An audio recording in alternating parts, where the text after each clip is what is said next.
Starting, all attendees are in listen-only mode. Hi everyone, and thank you for joining today's webinar about advancing water quality trading. This webinar is co-hosted by Forest Trends Ecosystem Marketplace and the Willamette Partnership's National Network on Water Quality Trading. My name is Melissa Gallant and I'm an associate at Forest Trends Ecosystem Marketplace. You'll also be hearing today from Christiana Teague-Witherill from the Willamette Partnership, and we'll also be hearing some short remarks from Anna Wildeman, who is the Principal Deputy Assistant Administrator of the EPA's Office of Water, about the agency's recent memo about water quality trading. Just a couple of housekeeping items before we get started. This session is being recorded and we'll be posting the webinar online in the next couple of days. If you have a question, please type it in the question box and we'll have some time for Q&A at the end.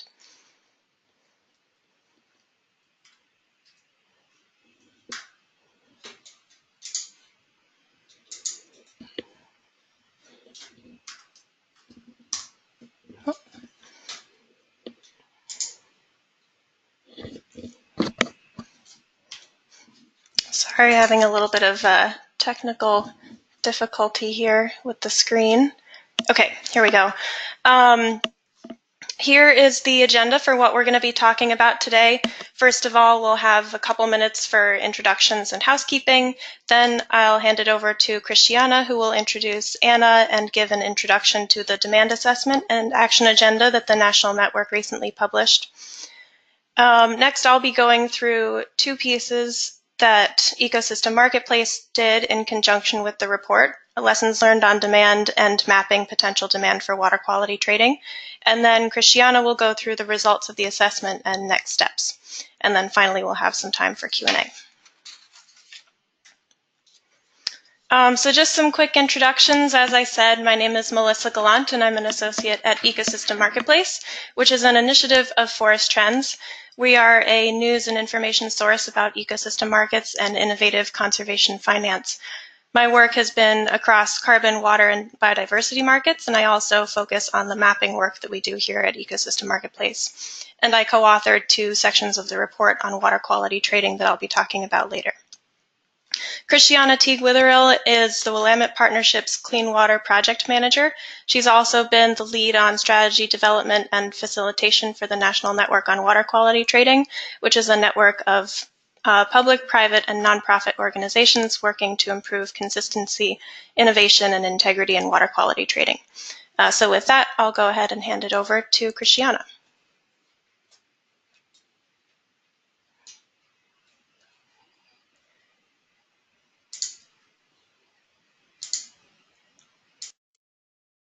Great, thanks, Melissa. If you want to go ahead and invite me to share my screen.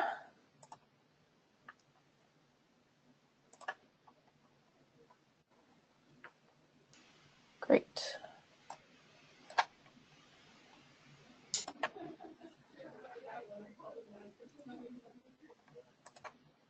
Awesome. All right. Thank you so much. Like Melissa said, I am Christiana Teague-Witherill with Willamette Partnership.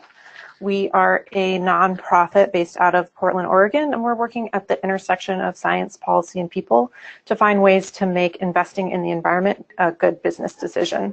And we see water quality trading as one way of doing that, particularly where buyers are utilities and municipalities looking to meet wastewater discharge permit limits, and sellers are agricultural producers implementing best management practices on their land to reduce pollutant runoff.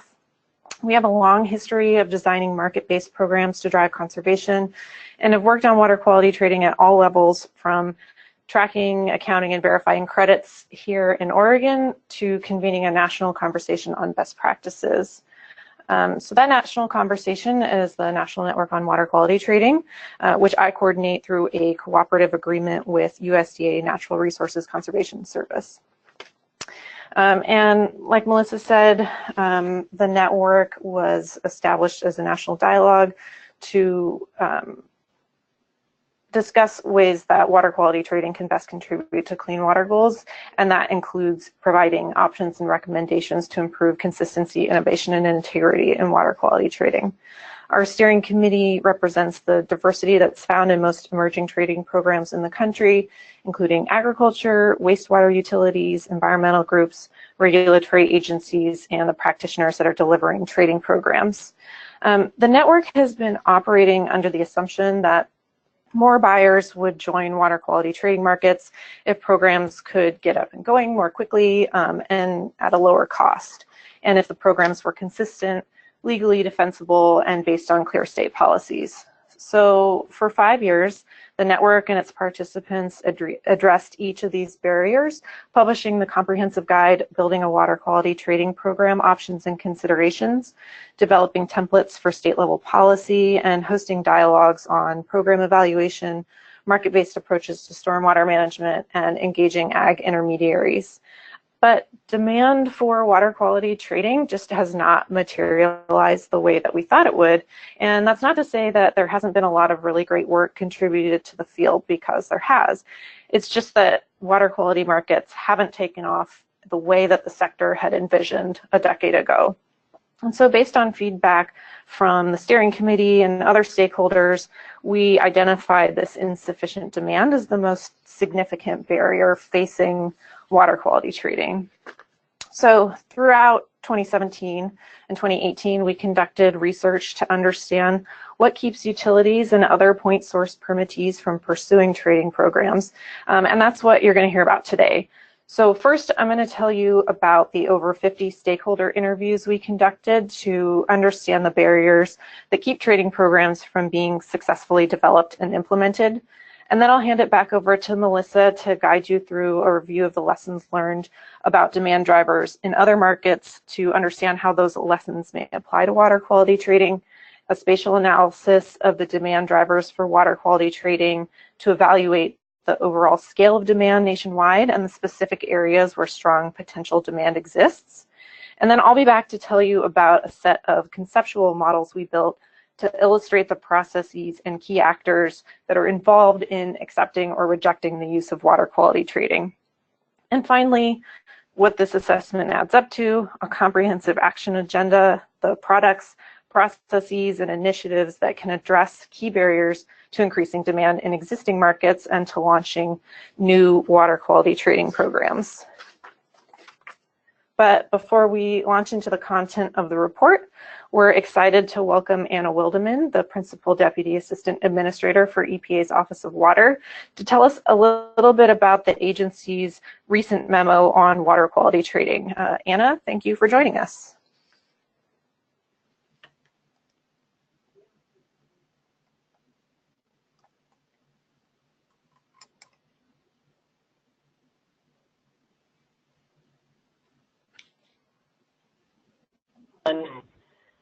Oh, hello.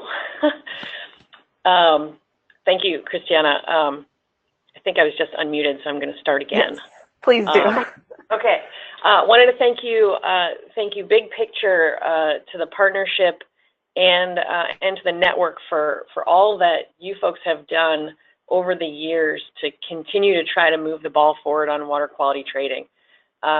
You know, all of the high points that you hit there in your introduction about needing water quality trading programs to be legally defensible, predictable, and providing some regulatory certainty, you know, those are all right where we are here in the Office of Water at EPA. And what all of those things can we hope eventually do on the ground is improve water quality. So EPA is obviously, that's our number one interest, improving water quality. And if we can make water quality improvements, achieve those at a lower cost, more efficiently with partnerships and collaborations, that's sort of why I'm on the phone today, and why we have recently issued a new water quality trading memo that identifies, I think, 6 market-based principles. So we put it out for water quality trading because we have a history with water quality trading policies here at EPA. But we really hope that those principles are understood to be those that EPA is supportive of, you know, for water quality trading, but also for other interesting collaborative type approaches to achieving water quality improvements. I know that there are a lot of great ideas out there that maybe haven't gotten off the ground for multiple reasons in different states across the country. But here at EPA, we want to do our part to help move the ball forward on those multiple different types of market-based programs, but certainly water quality trading is at the top of that list. Our memo, we intended to build upon sort of the work that we're doing in the nutrient space specifically, but the partnerships work in Oregon on temperature is a great example of why we shouldn't, especially here at EPA, but other stakeholders not necessarily need to focus just on nutrients, but lots of opportunities for trading in different media. And EPA has been working for the last several months to really connect with folks in the agriculture space. We're partnering with USDA on a lot of high-level programmatic initiatives that we hope will also help move the ball forward, not only on trading and market-based efforts, but also on the nutrient problem. Our hope is that stakeholders in states with interest and opportunity, probably many of the folks on this webinar right now who are interested in water quality trading, take the USDA and EPA joint letter that we issued in December, and take our recent water quality trading memo and go to your state regulators and say, hey, we think that there's an opportunity here, and what can we do to be creative together and develop a program that will help improve our water quality, and at the same time build partnerships across our communities. So that's very high level what EPA hopes to accomplish in issuing our trading memo and doing this work on nutrients, and we look forward to continuing to work with the partnership and the network on your efforts going forward, and engaging with states and stakeholders as this interest hopefully expands and we can get some cool new projects on the ground. EPA will be hosting a webinar on March 5th to go over sort of the principles in our recent trading memo, and hopefully have some time for Q&A as well. So that should be a good opportunity to get some more of the word out about what EPA is up to. Invite folks who are on this webinar. Please feel free to join. I think that there's the email you should send for interest is nutrients@epa.gov to express interest and receive information for how to sign up for that webinar. So thanks again, Christiana. Really appreciate the opportunity here, and I'm just now going to pay attention to your presentation. Looking forward to it. Great, thank you so much, Anna. We really appreciate that. And for anyone on the call who has questions about the memo, we're not going to be answering those here, but we do encourage you to join that March 5th webinar. Again, that's nutrients@epa.gov for more information. So now we're going to dive deeper into our assessment methods and the results, starting with our stakeholder interviews. We conducted these interviews in the summer of 2017 and spring of 2018 to better understand the current landscape of demand for water quality trading in the United States. We asked the participants about their experience with water quality trading, what the main barriers and challenges they were facing were, and what resources or actions could help them overcome those barriers. We spoke with over 50 people, state regulators and staff representing actual and potential credit buyers, as well as National Network's steering committee members. We heard a lot of optimism about water quality trading, both from the perspective of seeing it as a really helpful compliance tool in the near future, and from the perspective of wanting to do something that makes a real impact on watershed health. But most people had experienced significant struggles in implementing water quality trading, and there was a sense of frustration that it's harder than it should be to do the thing that makes the most sense for their situation. We used the data we collected on these challenges to inform the list of key barriers to water quality trading and the action agenda. And the interviews also helped us to confirm what we were learning through the other components of our assessment. And you'll hear a little bit from our interviewees throughout the discussion today. And with that, I will hand it back to Melissa to go through the lessons learned from other environmental markets and the geography of demand pieces. Great, thank you, Christiana.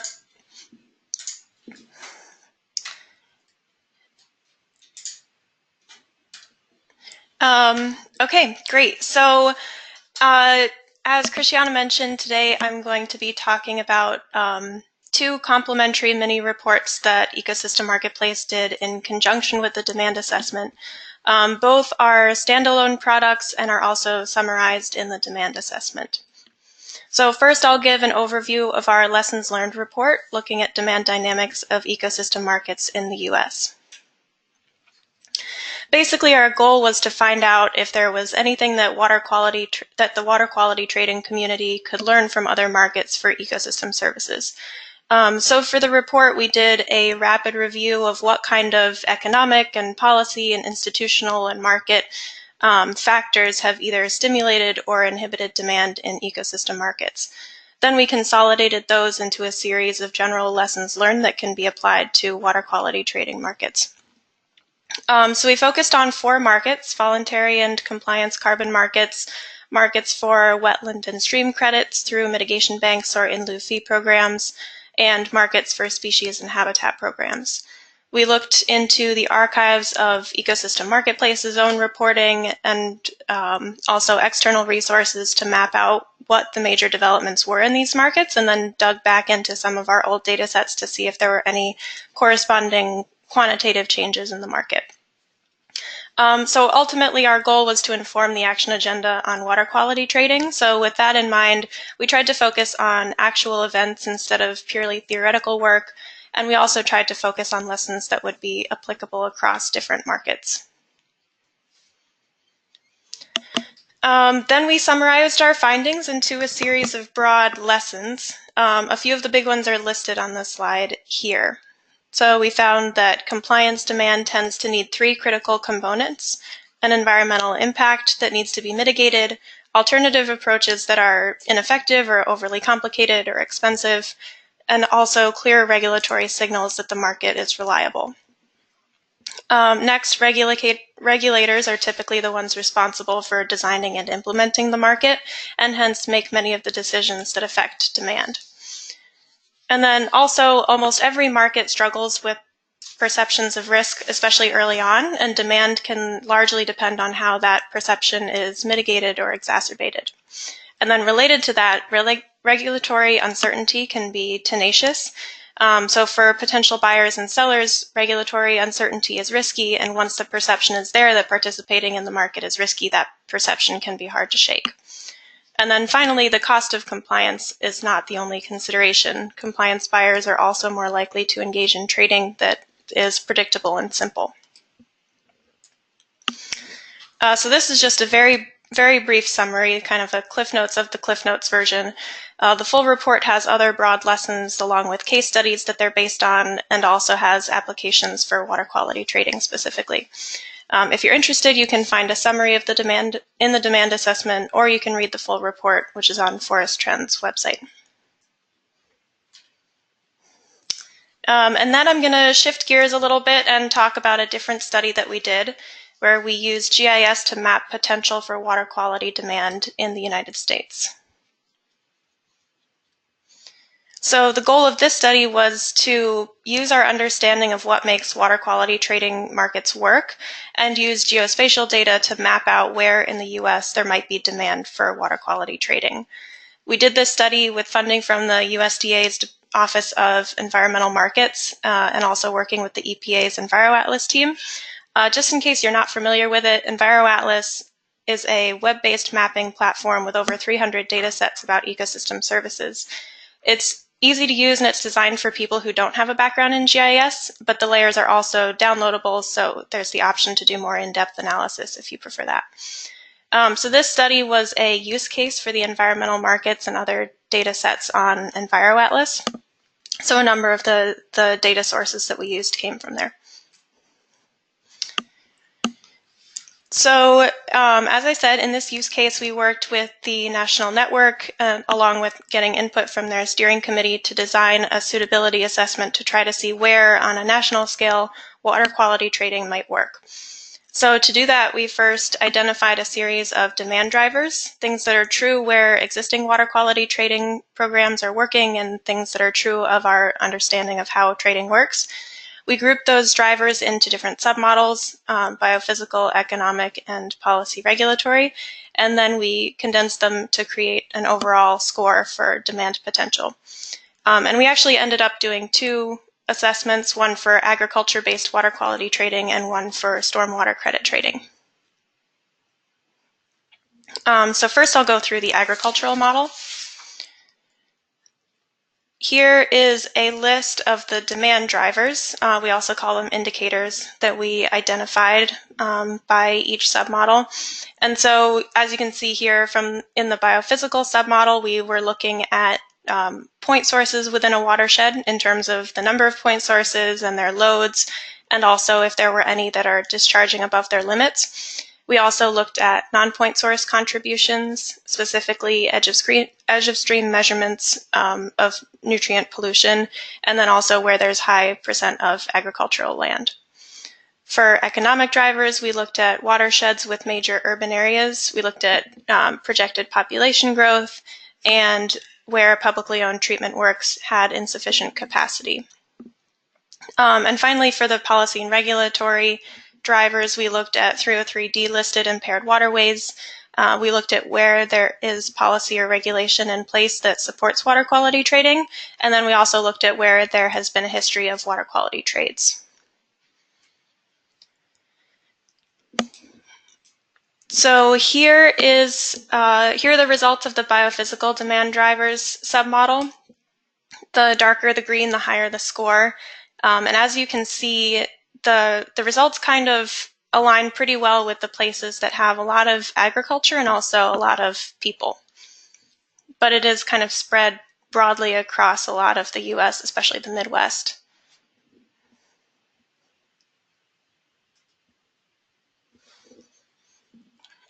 Here's the results of the economic demand drivers.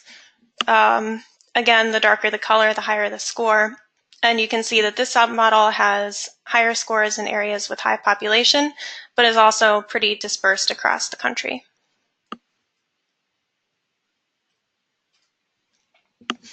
And then here are the results of the policy regulatory submodel. I think this one is kind of interesting because you can see the sway that a lot of state level policies have, and a lot of the more local variation is based on the 303D listed impaired waterways. So then we combined the three submodels to eventually get an overall potential score. And the results are here. So as you can see, there are a lot of parts of the country that came up with pretty high scores. The highest scores tending to be in places with a lot of agriculture and high population. So you can see, especially in the Midwest, in Ohio especially, and then parts of Kentucky jump out as well. Also parts of Minnesota and Missouri, Tennessee and Florida, and North Carolina, and then up and down the eastern seaboard. All are places that have pretty high potentials. And then also there are some pockets out west, especially around agricultural areas like California's Central Valley or the Willamette Valley in Oregon, and some cities as well, near Denver, Fort Collins, Salt Lake City, and Boise. So pretty well spread across the country in terms of the agricultural model.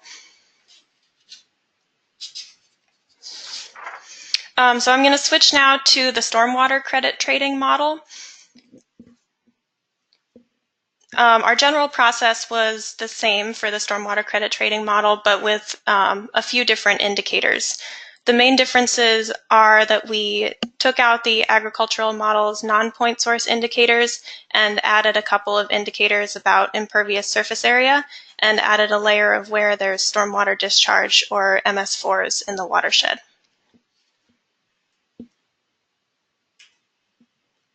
So here are the results of the biophysical demand drivers.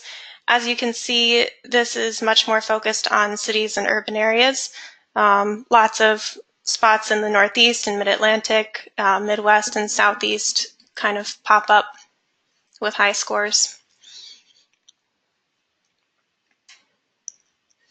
Here's the economic demand drivers. This is kind of similar to the results for the agricultural model, but also a little more centered around urban and urbanizing areas. And then here's the policy regulatory model.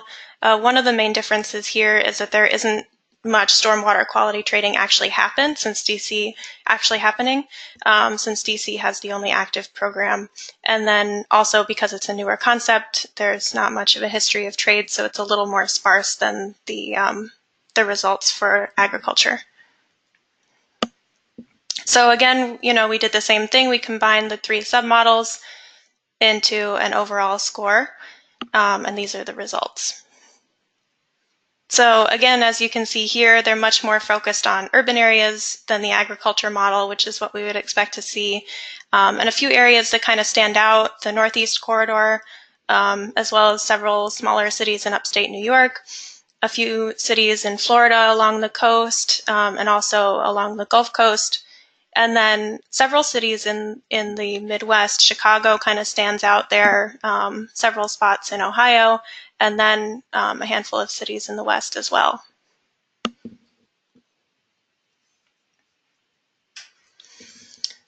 So finally, once we had those results, we overlaid them with the existing programs just to see how much of the area that kind of lit up as having high potential was included in those areas and how much wasn't. So as you can see, it's kind of a mix. A lot of those areas are included in existing programs, but there are also a lot of areas that are not. And we did the same thing for stormwater credit trading. As you can see, there's DC with the active program, but the rest of the country is empty.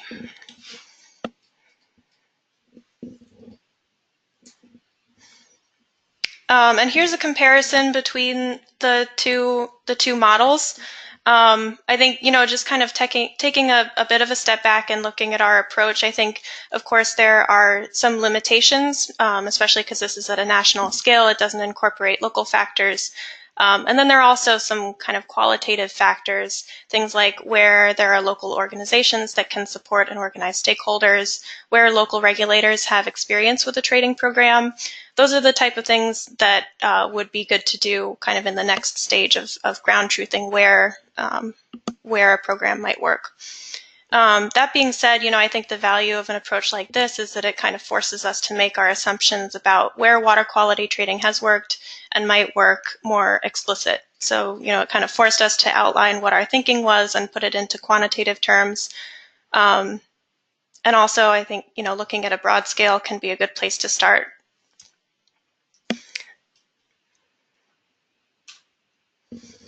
So again, this was just a summary. If you're looking for more information about our methodology or about the results, I would point you to the Forest Trends website. In our publication section, we have kind of a slide deck that outlines in much more detail what our methodology and data sources were. And then we also have a story map where you can interact a little bit more with the data layers and the results.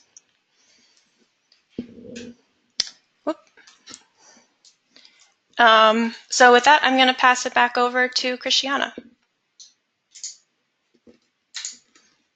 Great, thanks, Melissa. Just wait a second here for my screen to come up. Great. So in understanding demand for water quality trading, one of the key things for us to know is who's making the decision and what their timelines are. So we built a number of conceptual models to illustrate the processes and key actors that are involved in accepting or rejecting the use of water quality trading and what factors might influence the demand for credits. So we used publicly available process outlines, organizational charts, literature and peer review to create decision-making structures for state clean water agencies and utilities, and process diagrams for utility capital improvement planning, NPDES permitting, and TMDL development. And I'm going to show you just 3 of those today. So this is a model for decision-making at a large clean water utility. On the left, we list the duties related to trading for each role, and on the right are some questions each role may want answered before trading gets their approval. And one critical role that we heard a lot about in our interviews was that of consulting engineers. So, utilities rely on them to bring compliance options to the table, and if the consultant is unfamiliar or with trading or doesn't offer a trading program development as a service, they're going to be less likely to offer it as a solution. This is a similar model for decision-making at a state clean water agency. And one key pinch point that we picked up on through our interviews is turnover of permit writers. A number of permittees told us that they had worked with new permit writers who were unfamiliar with trading and unsure about how much risk they could take on by writing trading into a permit. And we reflected that in our diagram for the NPDES permit process. And like the diagrams for TMDL development and utility capital improvement planning, we highlighted some places where barriers may come up and key points where trading could be moved forward. And what we hope to accomplish with these models is to help all the parties understand each other's processes, concerns, and priorities so that everyone can communicate better and at the right times. So that brings us to what this all adds up to. And based on our research and over 50 stakeholder interviews, the National Network Steering Committee identified the most common barriers to water quality trading based on these criteria. A broad scope of applicability, barriers that hold up progress from Chesapeake Bay to the Mississippi River to the Pacific Northwest. They leverage a diversity of stakeholder power and roles. Multiple sectors can help work toward a solution, and they cover multiple action areas like science, policy, communications, and relationship building. So using those criteria, we narrowed it down to a list of the top 7 barriers, but we wanted to go beyond barriers to make this information actionable. So we turn those barriers into 7 priority actions that proponents of trading can use to inform budgeting, grant making, work planning, and fundraising efforts. We broke those actions down into sub-actions for these different sectors so that the work can be shared among trading's many stakeholders. And that brought us to over 40 sub-actions, which may seem daunting, but we erred on the side of being comprehensive. We wanted there to be something in there for everyone. So today I'm going to go through our 7 priority actions and highlight just a few of the stakeholder sub-actions that I'm most excited about. So number 1, we heard from both regulatory agencies and permittees that trading can be too complicated. From credit quantification to registering transactions, the complex processes can require major staffing and financial resources to navigate, and that can make it hard to communicate and build trust around trading. It can also be difficult to find information on existing programs. So we're encouraging utilities and permittees to share their lessons learned about trading to help others with their program design and implementation. We'd like to see the EPA clarify its approach to evaluating credit quantification methods so that states and permittees can feel confident in the approaches that they're taking. And we're proposing that states consider alternative clean water partnership models that match utility dollars with agricultural conservation projects and present fewer legal and logistical requirements than trading does. In many states, the combination of staff turnover and tight budgets makes it difficult for the regulatory agency to engage in trading. The actions we're proposing here focus on getting states the funding and tools they need to dedicate staff to trading program administration. We're encouraging permittees who want a trading option to advocate at the state level for funding long-term positions that have the resources to prioritize their work on trading at the regulatory agency. And like I mentioned earlier, we've heard from many stakeholders that turnover at the permit writer level is an impediment to trading. So we're proposing that NGOs create resources to train new permit writers, like a Permit Writers Boot Camp, to help retain that institutional knowledge of trading. Stakeholders were uncertain about EPA's position on trading, and this is something that we heard from both regulatory agencies and permittees. For example, one regulator told us that litigious environmental groups were using the age of EPA's trading policy as justification to threaten a lawsuit, saying that it was too old to assume that EPA still supported it. So we had proposed that EPA issue a statement reaffirming their support for trading. And as you heard earlier from Anna Wildeman, EPA has just done that, and we're really excited about that. And next up, we're proposing that EPA clarify the roles of existing guidance on trading and how each of the documents interact with the others. Just about everyone we spoke with agreed that the perception of risk and liability for buyers is a major barrier to trading. There are some real risks associated with using green infrastructure, but there are also risks with using traditional infrastructure. Permittees make decisions about really complex engineered treatment solutions all the time, and they understand the risks and how to mitigate them. And for water quality trading to become kind of a business as usual solution, we need to document and communicate the risks and give permittees tools and resources to help them understand and get comfortable with those risks. State regulatory agencies can consider programmatic mechanisms to address commonly cited risks, like supporting the development of insurance products that address risk related to working in a dynamic river or land environment. NGOs can help educate potential buyers on the sources of risk and dispel myths and misperceptions about trading. And funders like Clean Water State Revolving Fund or USDA Rural Development can incentivize buyers to include watershed approaches in their facilities plans by offering favorable loan terms or grant funding. There is no case law regarding the legality of trading or how different program design elements should be interpreted under the Clean Water Act and NPDES permit programs. So this creates apprehension in permittees and state agencies that any program they design will face the cost and delay of legal action.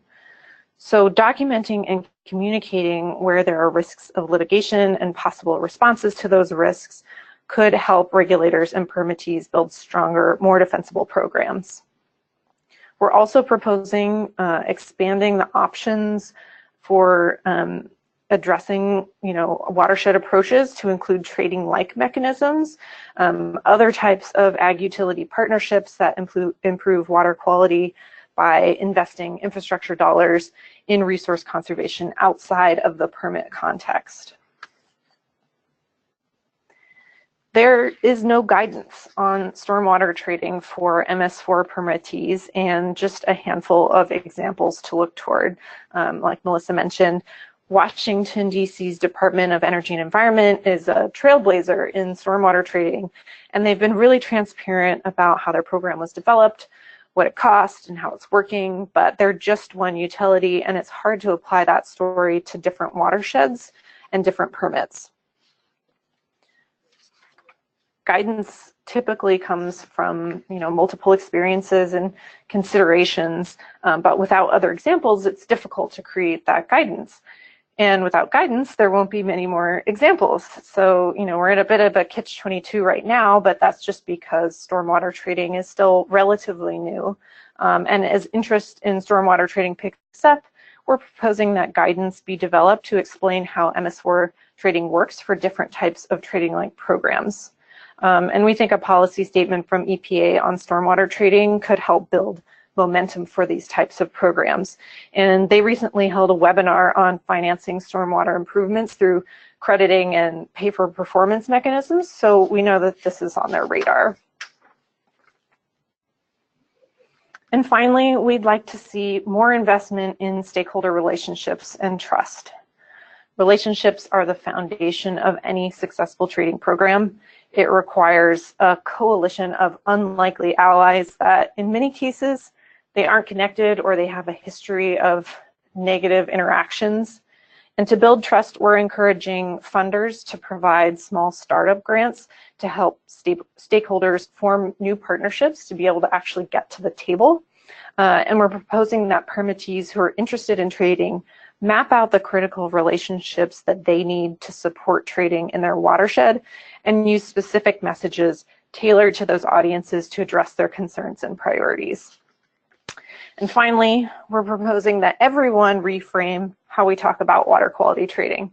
Language matters. Phrases like pollution trading and compliance with effluent limits can raise hackles and lead to missed opportunities to build support for watershed approaches. So when we frame trading as a way to optimize the use of resources in a watershed to promote environmental and community benefits, we're more likely to win support from important stakeholders. So it's our hope that this action agenda will help get trading, off the sidelines and on the ground in more watersheds to provide clean water cost effectively and with multiple benefits to communities and the environment. You can download the full report at nnwqt.org/action. And we want to know what you think. Where do you fit in? Which of these pieces can you take on? Are there other ways to get at these priority actions or priority areas? Are you working on any of them right now? We'd love to hear from you. Email address is there. Drop us a line and let us know what you're working on. And just a little bit about what's next for the national network. We'd like to continue to be the organization that collates all things water quality trading and synthesizes it and puts it back out to the community. But I'll be upfront in saying that our funding for this concluded actually last week. So we are actively looking for funding to continue this work. We are thrilled to see USDA and EPA coming out ahead of this, and we think that there is more for the network to do in providing support and being a forum for discussion on new policies like the one that EPA just put out and any new program designs that might come from that. A lot of the network participants, including Willamette Partnership, are interested in increasing the scope of the discussion. We want to make space for and support a broader range of partnership models that connect utility and infrastructure dollars to watershed restoration and conservation. The network so far has been premised on this idea that credible resources and a community of practice would advance the field.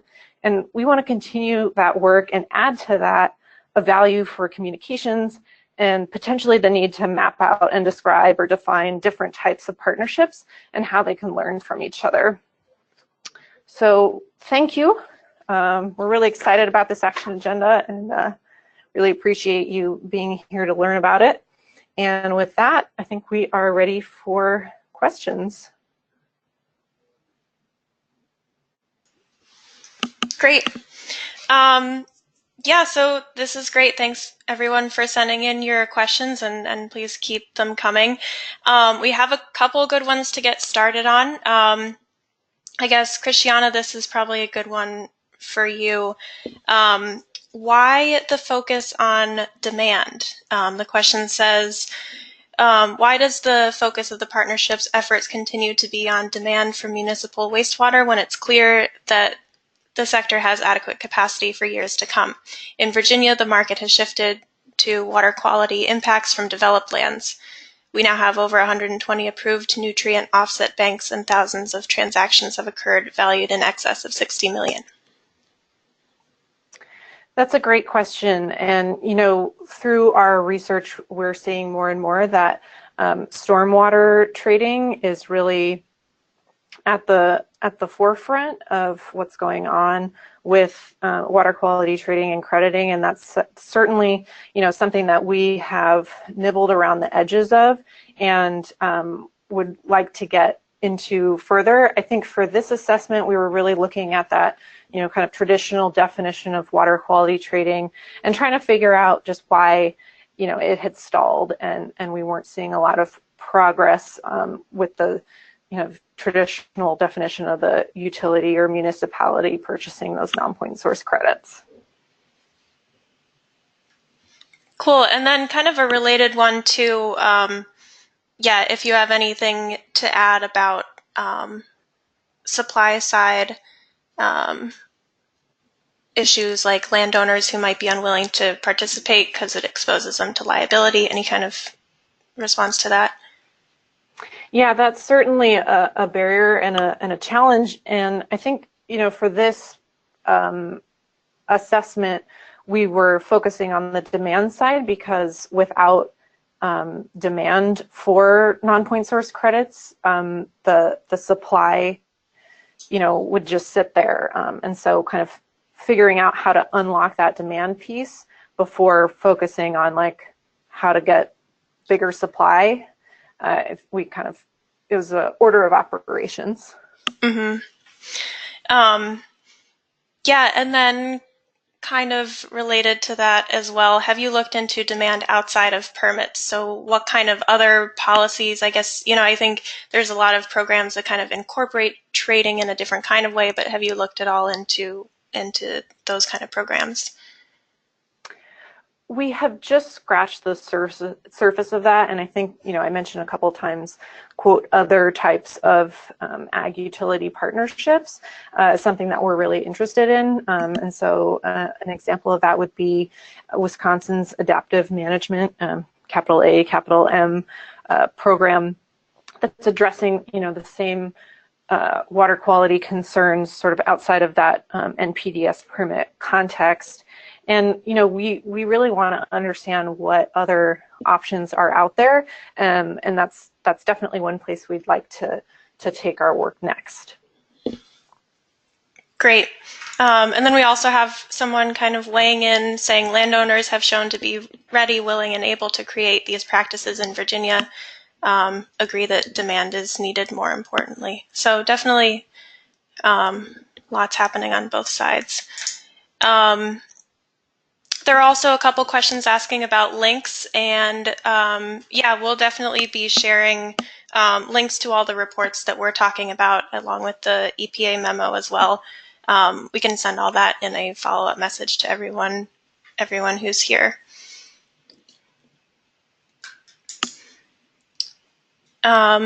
We've got someone else weighing in. In Maryland, the rain tax has funded projects and a huge amount of money that's being used to create retrofits to stormwater management.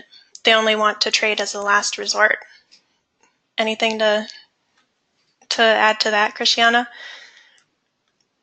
You know, I'm not familiar with that program, so I will pass on that. Cool. Yeah, and then a couple questions about kind of pricing. Do we know how much trades are going for? I can speak a little bit to that. I know Ecosystem Marketplace has been doing these kind of state of reports for different ecosystem markets, and one of our reports has covered green infrastructure for water, and I think the last one of those came out in 2016, and it does have a section on water quality trading. So I would definitely encourage folks to look there. I think there are a few. There should be some prices for individual programs listed there. I believe, you know, it varies a lot depending on the program. It could be anywhere from a couple dollars to into the hundreds of dollars, depending on kind of how the program is set up.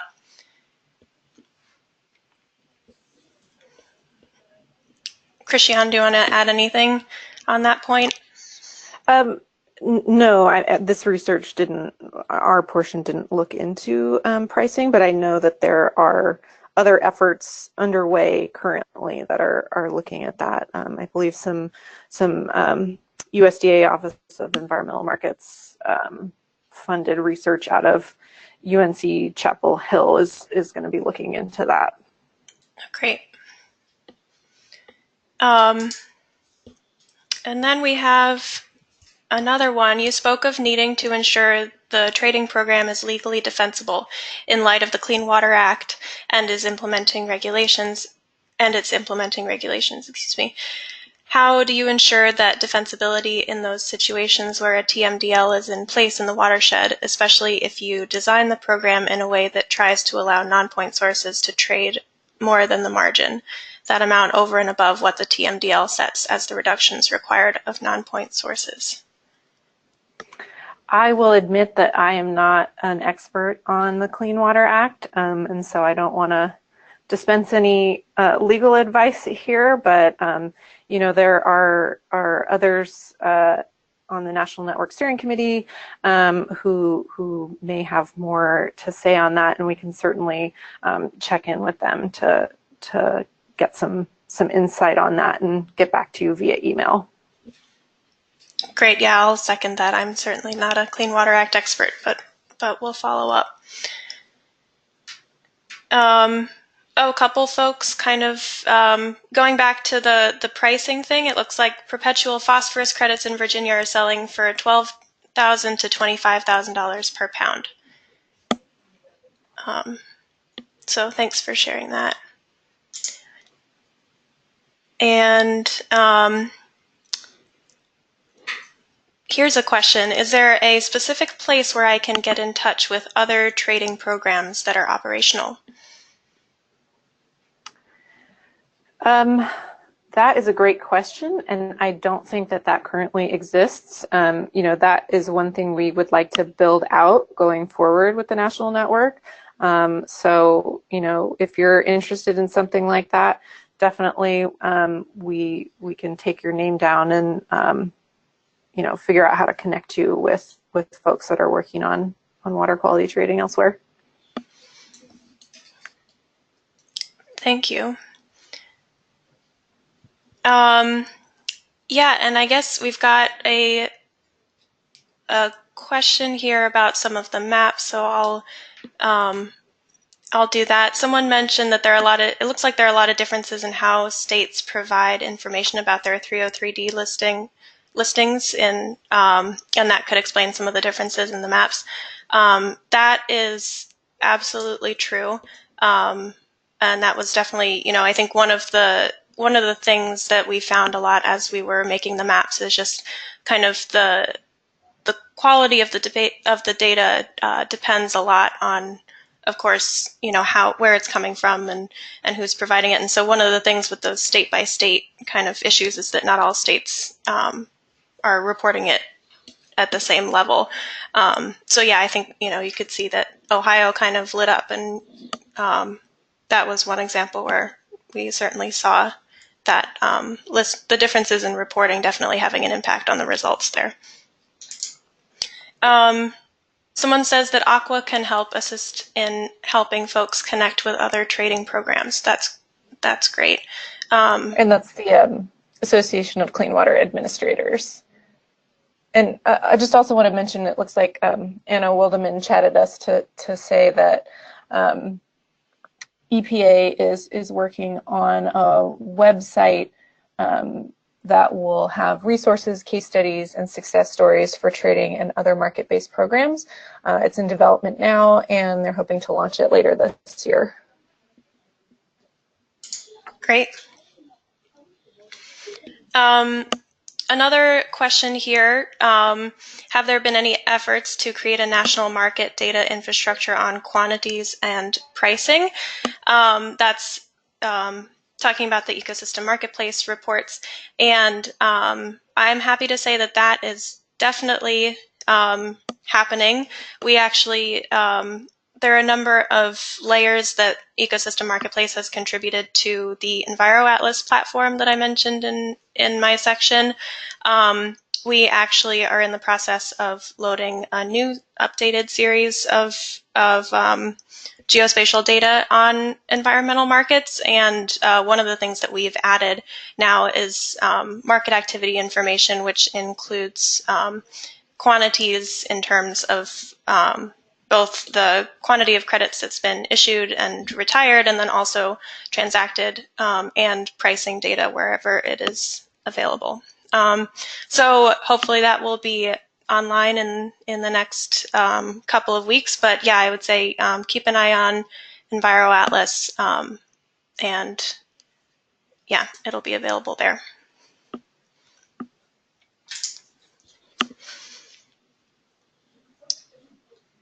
And let's see.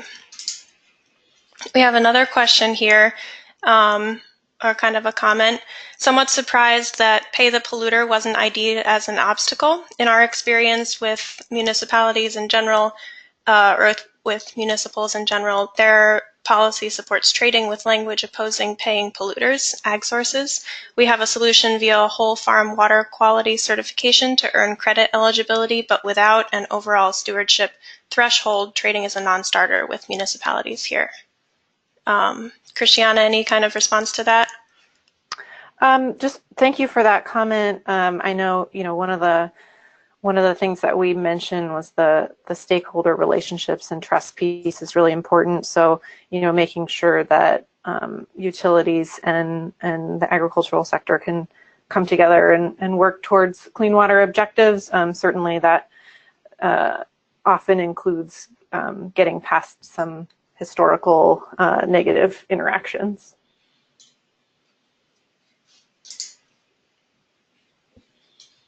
Great, thank you. Oh, here's a good question. Representing Nordic countries when environmental markets might, where environmental markets might start evolving, where can I learn more about environmental markets or about market mechanisms in water quality trading? I am familiar with mitigation and conservation banking. Great. Well, I would point to the national network's kind of main resource, our building a water quality trading program, options and considerations. It walks through kind of the 11 key elements of any water quality trading program and different design options with sort of a list of pros and cons for each of those options and other considerations. Great. Well, I know we're just about out of time, and I think that's a good spot to end on. So if there were any other questions that we didn't get to, we'll try to follow up via email. And again, we'll also be sending out a follow-up email with links as well as when we post the webinar online. So with that, thank you everyone for joining us, and have a good rest of your day. Great. Thanks everyone. Thanks, Melissa. Thanks. Bye.